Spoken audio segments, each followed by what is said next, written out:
if we are right, this stock has only begun. The next big things involve our 5 disruptive innovation platforms, so DNA sequencing, robotics with collaborative robots, energy storage, electric vehicles, think Tesla, artificial intelligence. You can also think Tesla on that, but you can think about every company when it comes to AI, and then finally blockchain technology. So we've had a lot of news on all of them, including blockchain technology and Square's positioning in that space. So we'll come back to Tesla in a minute, but first of all, talk about genomics.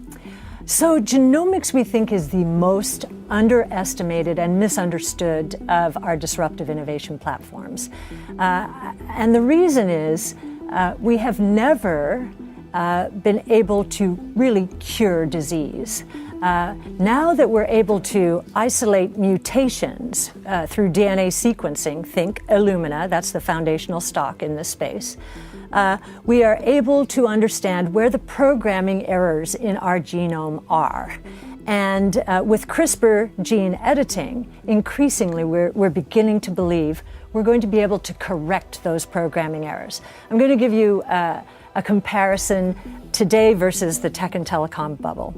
If I had told you in the tech and telecom era that there would be 3 foundational stocks in the CRISPR-Cas9 gene editing space, they own the patents.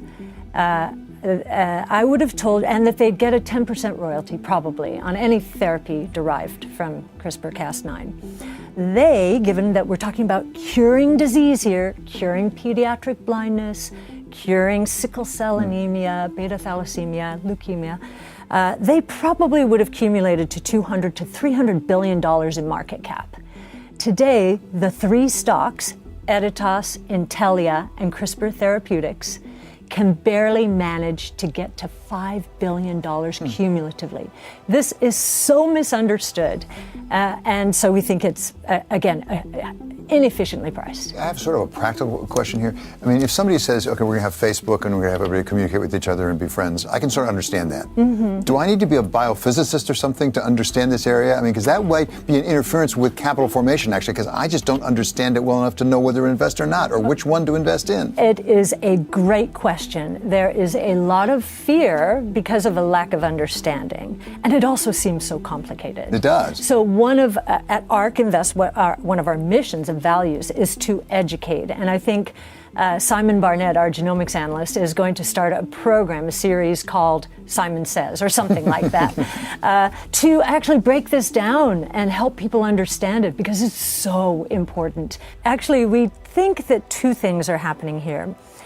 Post the tech and telecom bust and the 08-09 meltdown, there was an accelerated shift into benchmark investing, passive investing, benchmark sensitive investing, to lower risk, the risk that the portfolio managers and analysts were taking. In the world we believe is evolving, one of the most dangerous places to be in terms of the kinds of returns possible out there is in the indexes, because they are being populated increasingly, we believe, by value traps. They're cheap for a reason. I mean, if you look at whether it's banks, energy, auto companies are in massive trouble. Pharmaceuticals, if they don't change the way they're doing things. Even rails, we think autonomous truck platoons are going to take the place of rails, or be cheaper to transport freight. So anyone hewing to the benchmarks, which are very backwards looking, they're not about the future. They are about what has worked. We're all about what is going to work. There's a second component to this, and you raised it, time horizon. We're playing an arbitrage between, we're arbitraging, the short-term time horizon that most investors and analysts have, next year maybe, quarter sometimes, compared to our 5-year time horizon. And I can tell you with a straight face that if you give us 5 years, that Ark Invest is a deep value manager. We just published a report with our, again, long-term forecast, and the numbers have gone up dramatically. And yet, we think it's incredibly undervalued. And the reason for that, there are two assumptions that have changed with in the last couple of reports. One, our bull case for Tesla in our old model was that it would lose a third of its market share. It had in 2018 17% global market share, including China. That it would lose as the Tesla killers came into the market, Audi and Porsche Taycan and Jaguar.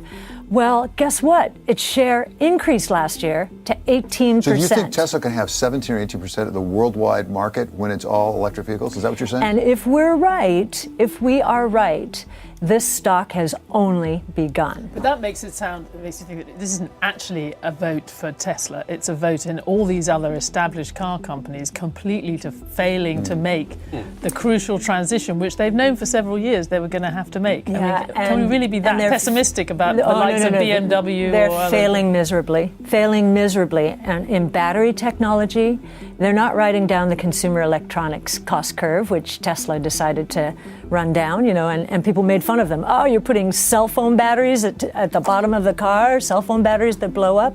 No, they chose lithium-ion pouch, which is much more costly than Tesla's consumer electronics batteries. So if they want to compete with Tesla, they'll have to sell every electric vehicle at a loss. At the same time, they're losing their internal combustion engine business. The reason this is going to happen is because within the next 18 months to 2 years, the price of an electric vehicle, like for like categories, is going to drop below that for a gas-powered vehicle for the first time. And it will continue to fall because we're riding down the battery cost curve decline.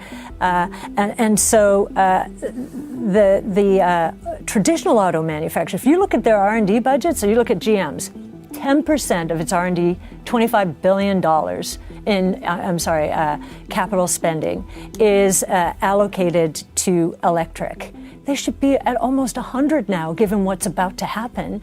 And I think the reason Berlin, Germany, invited Tesla to build a factory 200 football fields, either soccer or our football, that big, is because they know they're in trouble. They've got to adjust, or else they're going to lose a tremendous number of jobs. Don't you think it's a little early to count the traditional companies out of it? I mean, they haven't really almost gotten started. So the Taycan is how old? That is the problem. That is the problem. They have just gotten started, and what they have delivered are cars that don't even meet, whether it's range or other metrics, the Model S circa 2012. Now, of course, there are three other advantages Tesla has. So batteries, one. Second is they have their own artificial intelligence chip.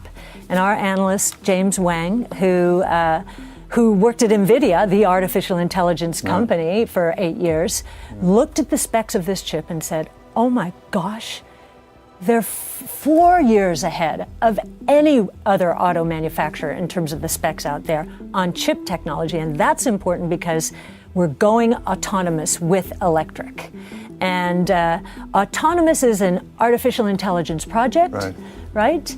The winner will have the most data and the highest quality data. Tesla has 14 billion miles of real-world driving data today, and the closest competitor, Waymo, has 20 million. So and then the last is Tesla is the only auto manufacturer still that delivers over-the-air software updates to modify performance.